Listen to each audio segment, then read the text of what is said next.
Fala galera, Vasfoto Notícia na área, trocar uma ideia com vocês aqui. Como prometido, vou gravar um vídeo aqui sempre no YouTube, um ou dois, mas desde já quero agradecer o carinho de vocês e pedir, né? Para quem não é inscrito, se inscrever no canal Vasfoto, compartilhar, curtir, avisar os amigos. A gente está num processo aí de tentar solidificar um canal no YouTube, trazer a marca Vasfoto para o YouTube, como tem essa potência já no Instagram aí, com mais de 100 mil seguidores, a gente está buscando essa potência aqui no YouTube. Eu sei que com a ajuda de vocês, ó, vocês moram no meu coração, vai potencializar isso. Dito isso, vamos falar do gigantesco clube de regata Vasco da Gama. E sobre o jogo de domingo, né? E Vasco e Flamengo é diferente, cara. É o clássico dos milhões, é uma pegada diferente, é um dos maiores clássicos do Brasil. Então, assim, não dá para você menosprezar isso. Lógico, o Flamengo tem um time, um elenco, uma situação muito acima da média dos últimos anos aí desse confronto. A gente está passando por um momento muito complicado e devido às circunstâncias, né? Pegando o primeiro jogo do primeiro turno, onde o Vasco teve uma dificuldade ainda maior de jogar contra o Flamengo, mas conseguiu um bom empate. E nesse agora, com os reforços, com um time um pouco melhor, com o Diniz colocando ritmo para esse time, conseguiu um novo empate, com uma postura mais agressiva, com possibilidades reais de ganhar o jogo. Então, assim, o que eu vi, a galera comentando, a imprensa de um modo geral, os youtubers, enfim, tirando lá do torcedor, eles alegam que o Flamengo perdeu esse jogo para o Vasco, né? Porque poupou o time, poupou ser jogadores do time principal deles.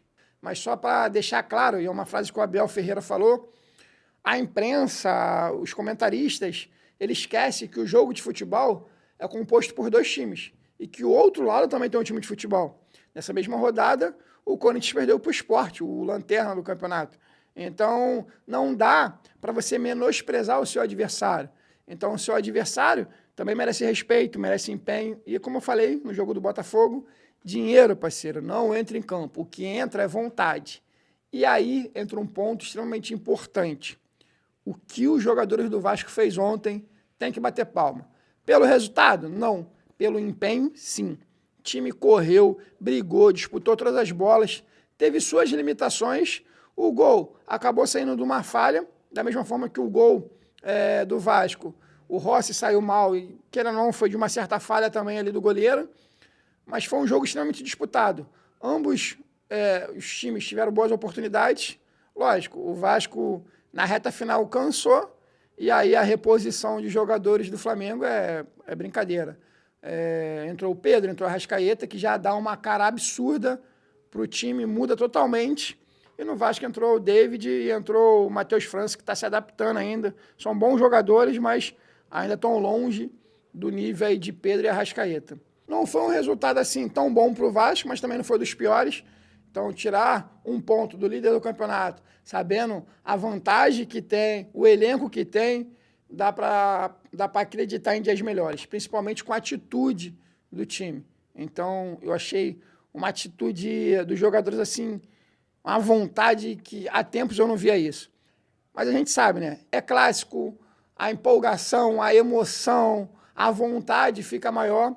Mas a situação do Vasco é crítica ainda no Brasileiro. Então, esses jogadores têm que ter essa mesma garra, essa mesma vontade em todos os jogos.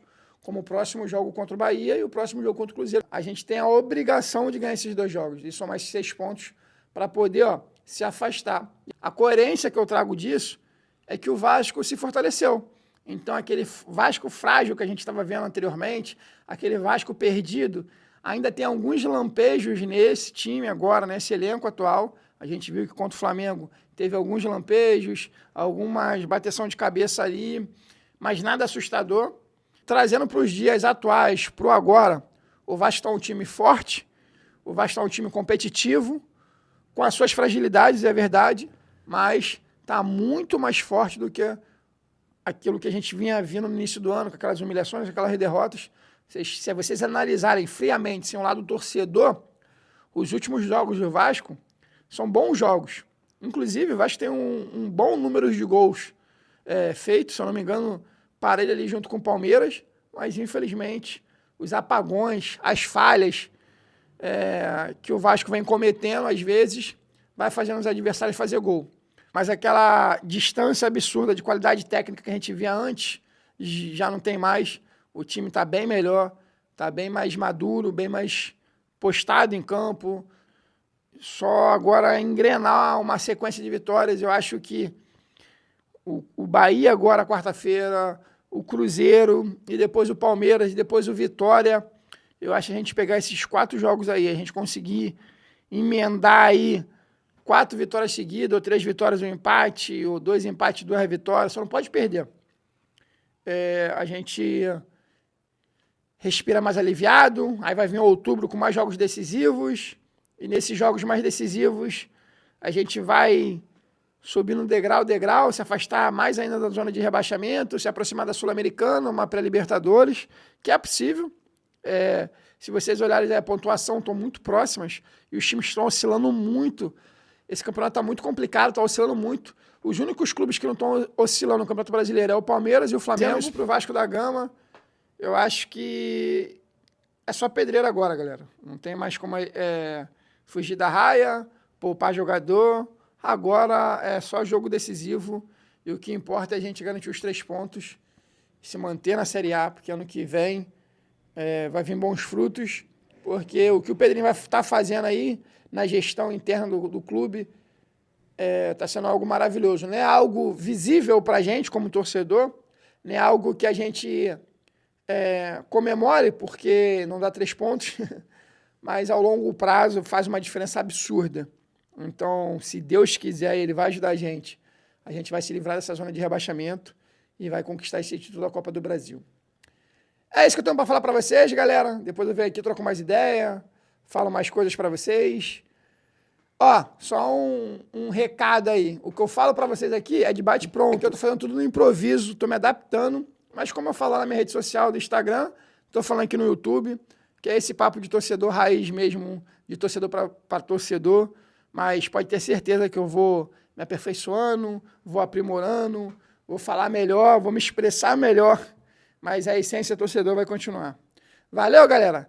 Tamo junto, saudação vascaína e vamos!